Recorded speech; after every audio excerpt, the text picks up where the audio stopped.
మనతో పాటు ఉన్నారు ప్రముఖ స్వామీజీ, అలాగే తంత్ర స్పెషలిస్ట్ అయిన డాక్టర్ శ్రీ గణేష్ స్వామీజీ గారు. నమస్తే గురుగారు. శ్రీ గురుభ్యో నమః. గురుగారు, రాగానే మిమ్మల్ని చూడంగానే నాకు ఒకరు గుర్తొచ్చారు. అంటే బయట కూడా విన్నాను ఏంటంటే మిమ్మల్ని చూడగానే మీ రూపు రేఖలు కానీ, మీ పోలికలు ఇవన్నీ చూడడం, మీ మాట్లాడే విధానం అంతా చూస్తుంటే గణపతి సత్యనారాయణ స్వామీజీ లాగా కనిపించారు నాకు. బయట కూడా అలానే అంటుంటారా ఎవరైనా? అంత పెద్ద మహానుభావులతో అనకూడదమ్మా. దైవ సమానులైన దత్తోపాసకులు ఆయన లాంటి పెద్ద వ్యక్తితో పోల్చుకునే స్థాయి నాది కాదు. నేను చాలా చిన్న వ్యక్తిని. ఆయన అనుగ్రహం అలాంటి వాళ్ళ మీద ఎప్పుడు ఉండాలి. అంతా మంచిగా జరగలుగుతుంది. అంటే కొంతమంది అన్నారు, అనడం కూడా విన్నాను నేను, అందు గురించి అడిగాను. అంటే మా గురూజీ ముద్దుగా పిలుస్తూ ఉంటారు. అది మరి ఎలా స్ప్రెడ్ అయిందో పేరు కూడా గణపతి గణేష్. కొంతమంది ముద్దుగా, మా గురుగారు ముద్దుగా ఎప్పుడు అలా పిలుస్తూ ఉండేవాళ్ళు. మరి అది బయట ప్రాచుర్యంలోకి వచ్చేస్తుంది. ఇంతకు మీ గురువు గారు ఎవరు స్వామీజీ? మా గురుగారు ఉన్నారమ్మా. సమయం వచ్చినప్పుడు నేను అందరిని బయటికి తీసుకొచ్చి.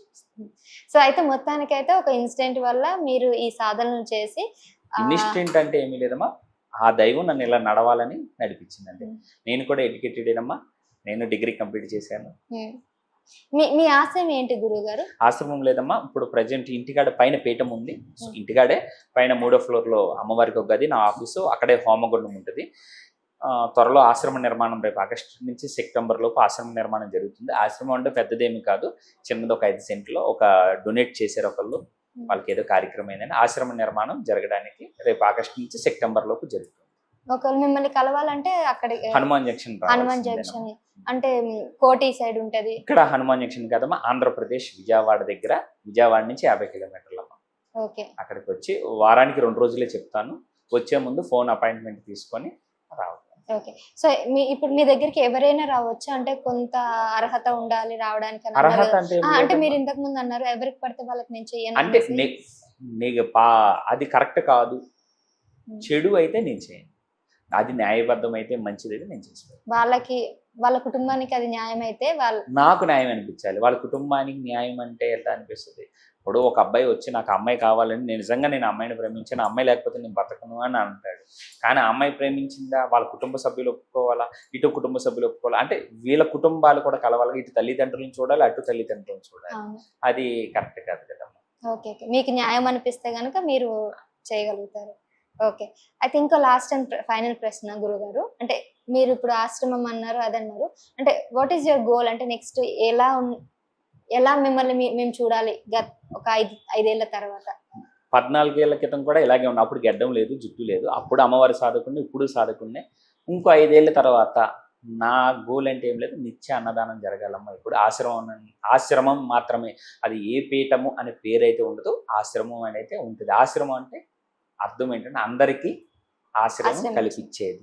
అక్కడ వచ్చిన వాడికి లేదనకుండా అన్నం పెట్టాలనేది నా కోరిక. థ్యాంక్ యూ గురువు గారు. నమస్కారం. చాలా చక్కటి విషయాలు చెప్పారు. చాలా మందికి ఎన్నో డౌట్స్ ఉంటాయి. ఇప్పుడు మీ ద్వారా ఈ డౌట్స్ అన్ని కూడా క్లియర్ అయ్యాయి. సో మీకు గనక ఇంకేమైనా డౌట్స్ ఉన్నాయనుకోండి, అంటే తంత్రాలు, మంత్రాలు, యంత్రాలు, వశీకరణ, చేతబడి ఇలాంటి డౌట్స్ ఏమైనా ఉన్నా కానీ, ఎవరికైనా ఏదైనా అవసరం ఉన్నా కానీ కింద కామెంట్స్ చేయండి. లేదంటే కింద స్క్రోల్ అవుతున్న నెంబర్కి కూడా కాంటాక్ట్ అవ్వచ్చు. శ్రీ గణేష్ స్వామీజీ గారు ఎప్పుడైనా అందుబాటులో ఉంటారు. సో న్యాయబద్ధమైన సమస్య ఉన్నప్పుడు ఖచ్చితంగా పరిష్కారం చూపించడానికి నేను సిద్ధం అనేసి గణేష్ స్వామీజీ గారు అయితే చెప్తున్నారు. సో మీకు అలాంటి సమస్యలు ఏమన్నా కూడా తప్పకుండా ఆశ్రయించండి. ధన్యవాదాలు గురుగారు. శ్రీ గురుభ్యో నమః. సమాజంలో చాలా మంది ప్రముఖులు మీ దగ్గర ఎప్పటి నుంచో వచ్చి మీకు క్లయింట్స్ లాగా, మీ కుటుంబంలో ఒకరిలాగా నిలబడిపోయారని విన్నాను. అయితే ఇప్పుడు చాలా మందికి మీరు చేయరని విన్నాను. కొంతమందికి మాత్రమే చేస్తారని విన్నాను. ఎందుకని? అంటే కొంతమంది అని ఏం లేదమ్మా, చేస్తాను. మ్యాక్సిమం దాంట్లో న్యాయబద్ధమై ఉండాలి. తర్వాత వచ్చి ఏంటంటే నా దగ్గరికి వచ్చే జనం ఎలా ఉంటారు, ఫస్ట్ నేను వచ్చినమ్మటే అంతా చూసి చెక్ చేస్తాను. వాళ్ళకి నేను నచ్చను. ఎందుకంటే వచ్చినమ్మటే నువ్వు స్టార్ అయిపోతావు, నీకు ఇంకొక 6 నెలల్లో సూపర్ అయిపోతావు, 3 నెలల్లో నీ కష్టాలు తీరిపోతాయి అనేవి నేను చెప్పను. ఉన్నది ఉన్నట్టుగా నీకు ఇలా ప్రాబ్లం ఉంటుంది, ఇలా ప్రాబ్లం ఉంటుంది, ఇలా ఉంటుంది, దీనికి టైం పడుద్ది, దీనికి ఇలా చేయాలి.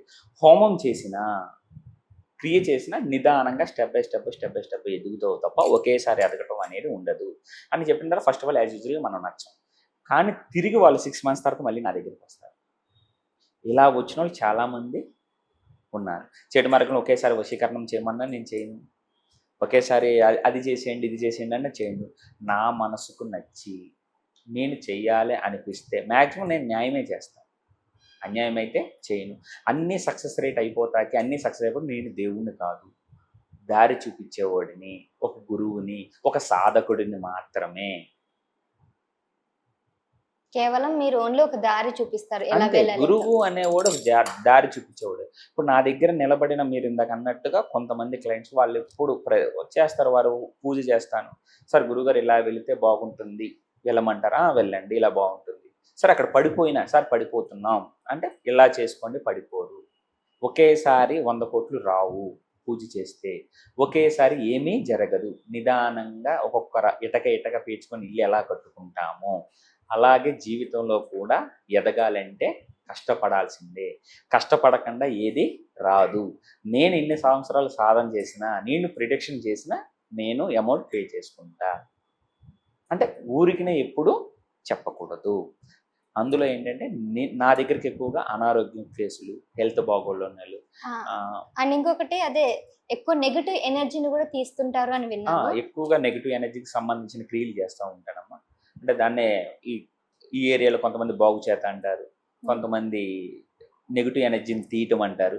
ఈ క్లియర్ ఎక్కువ చేస్తూ ఉంటానమ్మా. వాళ్ళలో నెగిటివ్ ఎనర్జీ తీసి ఆకర్షణ శక్తి పెంచి వాళ్ళు వెళ్ళే జీవితంలో మంచిగా ఉండేలాగా చేసి పెడతాను. నెగిటివ్ ఎనర్జీ తీయడం అంటే ఒకవేళ దయ్యం పడితే దయ్యం తీయడం అలా టైప్ అలా ఇప్పుడు ఉన్న కాలం ప్రకారం అయితే నిజం దెయ్యాలైతే గ్యారెంటీగా తీసేస్తాను. కొంతమంది అయితే దెయ్యం పట్టినట్టుగా నటిస్తున్నారు, వాళ్ళు నిజంగా కాదు. నా దగ్గరికి నన్ను టెస్ట్ చేయడానికి ఏంటంటే నేను కూడా నా దగ్గర ఏది రానట్టుగానే నేను పంపించేస్తాను. ఎందుకంటే అమ్మవారు ఉంది, న్యాయం అయితేనే ఆమె నన్ను నిలబెడుద్ది, అన్యాయం అయితే ఆమె నన్ను ఇబ్బంది చేస్తుంది. ఎందుకంటే మనం నిత్యం కొలిచేదే అమ్మవారు. దయ్యాలు పట్టినా క్లియరెన్స్ చేశానమ్మా, హెల్త్ బాగోకపోయినా అంతా డాక్టర్ని నమ్మాలి, దైవాన్ని నమ్మాలి. ఎగ్జాక్ట్లీ. అంటే కొన్నిసార్లు వైద్యులతో కాని పని దేవుని నమ్ముకుంటే అవుద్ది. అలాగే అలాగే ఇప్పుడు కాలు వాసిపోయి కిడ్నీ లివర్లో ఇన్ఫెక్షన్ వచ్చేసి గురువుగారు కాపాడండి అంటే గురువుగారు కదా, అప్పుడు గురువుగారు ఏం చేస్తారు, మృత్యుంజయ హోమంతో పాటు కొన్ని తాంత్రిక హోమాలు చేసి తనను అనారోగ్యం నుంచి బయటపడడానికి చెయ్యొచ్చు. అప్పుడు డాక్టర్ని నమ్మాలి, గురువుని నమ్మాలి, దైవాన్ని నమ్మాలి. అయితే మరి ఈ టైంలో మీరు అన్నట్టు దైవాన్ని నమ్మాలి, హాస్పిటల్కి వెళ్ళాలి అన్న ఆ కన్ఫ్యూజన్ లో ఉంటారు కదా, అప్పుడు అంటే మీరు ఎటువంటి సజెషన్స్ ఇవ్వగలరు? కొంతమంది ఏం చేయలేరు అన్న టైప్ మీరు ఎలాంటి సజెషన్స్ ఇవ్వగలరు? ఇప్పుడు కాలానుగుణం ప్రకారం వాళ్ళకి అందరికీ తెలిసిపోతున్నాయి అమ్మా, ఏం బాధలేదు. జనాల నాలెడ్జ్ పెరిగింది, ఏది తప్పు ఏది ఒప్పు అనేది తెలుసుకునే స్థితిలో జనాలు వచ్చేసారు. మనం ఒకరికి ఇట్లా చేస్తే తెలుస్తుంది, ఇలా చేస్తే తెలుస్తుంది అనేది మాత్రం మనం చెప్పకూడదు. ఎందుకు అంటే చెప్పిన కాడి నుంచి అదే మైండ్లో రిపీట్ అవుతూ ఉంటుంది వాళ్ళకి. అంటే భయభ్రాంతులు చేయటం నాకు ఇష్టం ఉండదు.